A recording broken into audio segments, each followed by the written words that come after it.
سالهای آخر در بعضی کشورهای عرب علل خصوص نکاح مسیار برآمده بود و این در اروپا هم هست. نکاح مسیار از کلمه تیسیر، آسان کردن گرفته شده است. نکاح مسیار یعنی چی؟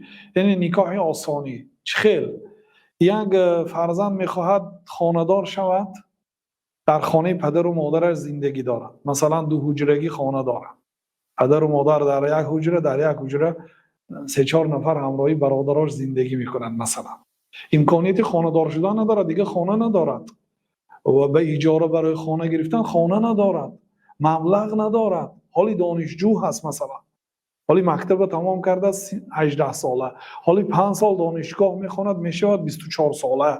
یعنی همین اون مبلغ ندارد، درآمد ندارد، امکانیتی خانه پیدا کرد، پدرش هم کم بغل است بیچاره، نمیتواند چیکار کند، شهوت دارد، نفس دارد، احتمال رفتن به گناه زیاد است، چیکار کند؟ نکاح مسیار اجازه دارد.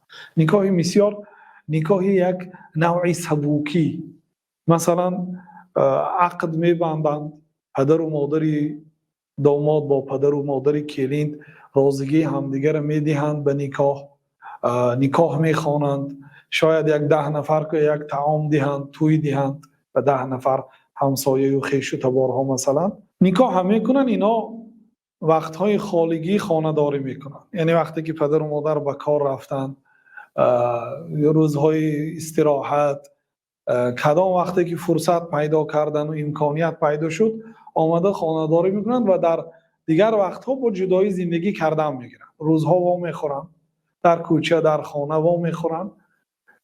یعنی این نوعی نکاح آسانی یا نکاح سبوکی. یا بعضی زنها بای هست، حاجت به پول و مال شوهر ندارد، میگوید که من خانه‌دار شو، بگذار برای من تأمین زندگی به عهدت نگیر، یعنی از حقوق خودش تنازل کردن، میگه فرامدن.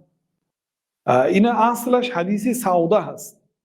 حضرت سوده بنت زمعه همسر جناب رسول الله صلی الله علیه وسلم 60 گذشتگی بود، پیران سال بود و حس کرد که پیامبر صلی الله علیه وسلم نسبت او رغبت ندارد. بعد پیشنهاد کرد، گفت که یا رسول الله شما مرا طلاق ندهید، بگذار من همسری شما باقی بمانم، یعنی تأمین زندگی مرا به دوش گیرید، رزق و روزیم بر شما هست، لیکن من حق خودم را به حضرت عایشه تحفه میکنم، یعنی برای من شب جدا نکنید. وقتی که نوبتی من می آید شب تقسیم کردن برای آدمی که زنهای زیاد دارد، شب تقسیم کردن واجب است.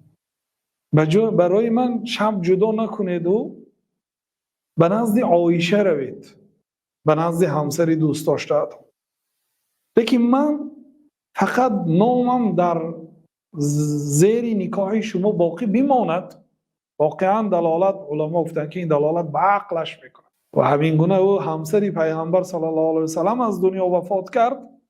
پیامبر صلی الله علیه و سلم از او راضی بودند و روز قیامت همراهی پیامبر صلی الله علیه و سلم همچون همسری رسول الله صلی الله علیه و سلم بیدار می شود و این چنین در قرآن هم ذکرش آمد که و ازواجه امهاتهم و همسران پیامبر صلی الله علیه و سلم مادران مؤمنان است. این شرف است، همین شرف در او باقی ماند، چون که یا رسول الله مرا طلاق ندهید، من زن شما باقی مانم، لیکن من از حق خودم تنازل میکنم.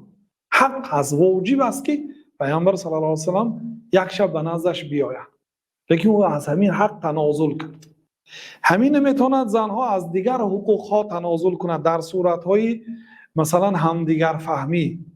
جوان چخیلی که گفتیم خانه ندارد، آیلیگ ندارد، بلکه دانشجو هست، دخترم دانشجو هست، دخترم شرایطی خانه داماد کردن ندارد که جای دهند به خانه شنو، شوهر اینجا زنید. لیکن می شود روزهای خالگی، وقتهای خالگی خانه خالی میماند، یک حساب کرده زندگی کرده می ایستند تا زمانی که صاحب خانه شوند. یعنی برای خانه دار شدن شرط نه که انسان خانه علاهیده داشته باشد، شرط نه که انسان مبلغ زیاد داشته باشد، شرط نه که انسان درآمد داشته باشد.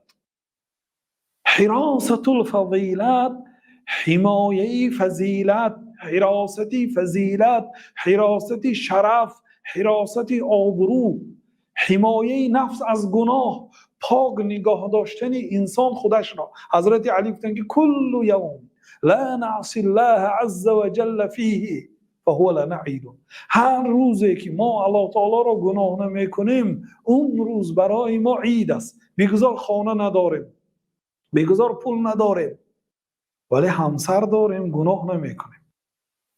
یعنی این نوعی اسلوب حیات برای خود یعنی کشایه. این خیلی یک تنگبین و همین خیلی که عادت آمده است که پولدار میشی، خانه میگیری، توی بعد واهمه میکنی باید در تویت فلان حافظ و فلان صنعتکار به قول خداتان. حالا اینکه حافظ گفته حافظی قرآن گفته میشد، اینا نه صنعتکار هستند نه حافظ هستند، یا یاوه‌گوی و بیهودگوی. شعرهاشون عبارت از لهو و از دروغ و از سخنهای شهوت است. به همین های به تویاتون پول داده میبیارید، حرام است این کار. در تویتون کارهای حرام میکنید، زنهاتون به مردها نمایش میدهید، این کارها که حرام است. مقصد شریعت از نکاح فقط اعلان نکاح است، تا اینکه مردم باخبر شوند که فلانی و فلانی جفتی پاک هستند. یعنی این نکاح است. این از سپاه فرق دارد، بجایی نیست، پنهانی نیست، آشکارا است.